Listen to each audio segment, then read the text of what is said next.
at some point there's going to be a tax revolt where people are going to say, look, you can't tax me anymore, and it's getting more difficult to encourage people to become forcibly annexed, if that even makes any sense. How are municipalities looking at this when you talk to people? I think they're still a little bit in denial about the economy.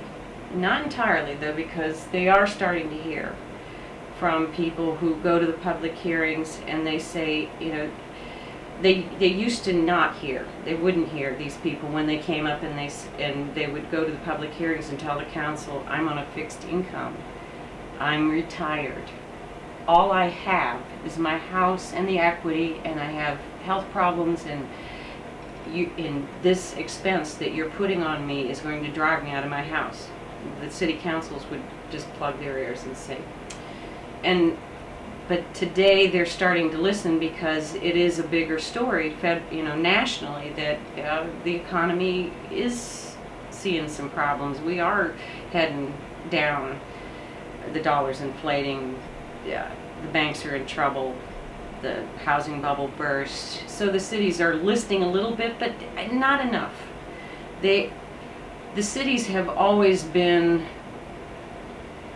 from the history that I've looked at, they started in the 50s, I think, and in the 50s we saw the explosion of the middle class. We saw people doing well.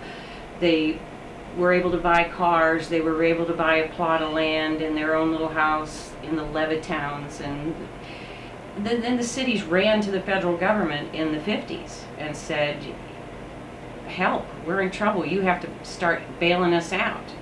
And they sat at the table with the ACIR, which is the Intergovernmental Relations Committee that was looking at those state, federal, and municipal affairs, and they really started the ball rolling as far as federal subsidy, which we look back and see as urban renewal. Sure. That was the first federal handout to the cities. The municipalities went, and because they saw they had a problem, they had an outflow of people, and it's like, save us.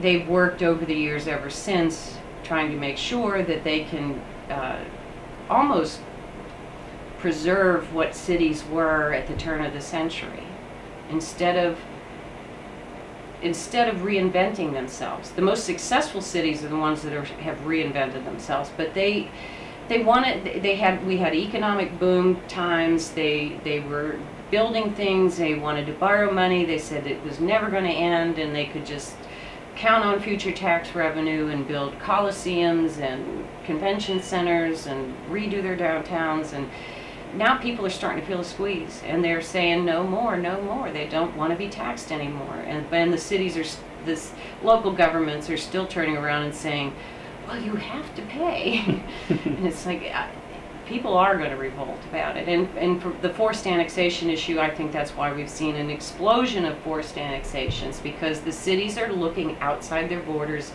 They're seeing these middle class and upper middle class neighborhoods sitting out there that are content to have less from the government and pay less taxes and have a better standard of living. And they're saying, well, we want to take them. You know, and we're going to reach in their wallets and make them help foot the bill so we can keep the party going. Right. Right. Well, how successful have you been in the legislative agenda and in engaging with people at the General Assembly to have people understand, look, this is a problem. We're one of 4 or 6 states that allow this. We need to have responsible municipal governments that look at themselves as servants of the people, providing a service that people can and should elect to receive, but you shouldn't be forced to accept services that you don't want to accept. Right. And I look, and we have made progress. And even though we aren't even anywhere near getting an actual law passed that is a decent, meaningful reform that gives the people a voice in this decision, it's huge progress, because the lobbyists, the municipal leagues, the lobbyists for the municipal governments, they jealously guard this power. I don't care whether it's in Texas or North Carolina or Tennessee or Indiana. They all jealously guard this power to be able to reach out and just conscript new taxpayers. So through the fact that the internet has connected a lot of these groups, and the cities have annexed more people, where we have more groups across North Carolina who are connected, they are speaking out, they're understanding the law, they're understanding that they need to go to Raleigh. They have been incredible this year, responding to my email updates, the Stop NC Annexation email updates, where I tell them what's going on in Raleigh. I tell them who to write to, and they say, yes, who do we write to? And they are doing it. And we did get a bill passed out of the House to have a moratorium while they study the law. That's great. And that is huge. It's really, the Municipal League fought it every step of the way. They tried to gut the bill, they tried to stop the bill in committee, and the people rose up and made their voice heard to the legislators in the House, and the legislators finally realized we're here to represent those citizens.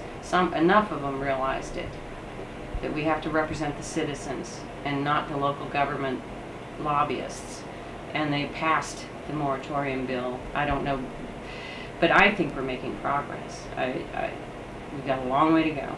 That's good news. But we are making progress. Again, this is BJ Lawson, and I'm here. We're taking the pulse of things with Cathy Heath, who is a statewide activist for Stop NC Annexation. As we finish up, Cathy, I was hoping you could bring everyone up to date on the interesting approach that's being used by the neighborhood down in Pinehurst, I believe, or Southern Pines. Pinehurst. It's in Moore County. Okay. The neighborhood is it was told by Pinehurst that they were going to be annexed into Pinehurst, and they organized quickly. And it's a golf course gated community, semi-retired professionals. They did not take to that very kindly. They did not like that idea of being told they were going to be annexed, and they maintain their own streets. They have their own security. It's really modern day self-sufficiency in that community. Wow. And so they've organized, they're going to court. They have a federal case where what they're saying is that we own these streets, and you in the city, if you annex us, it's a taking. And we have gates, we have our own security, and you're going to tell us eventually, you know, we're worried that you're going to tell us eventually we have to remove our gates, we have to open our gates to the Pinehurst police. We're happy with the way it is right now. So they're taking it to the federal courts as a takings case. I'm wishing them all kinds of luck. I hope they're successful. That's fascinating. So they're actually arguing that based upon the constitutional provision that the government can't take without just compensation, yes, they need to be compensated for this annexation. Yes. So it's not a freebie. No.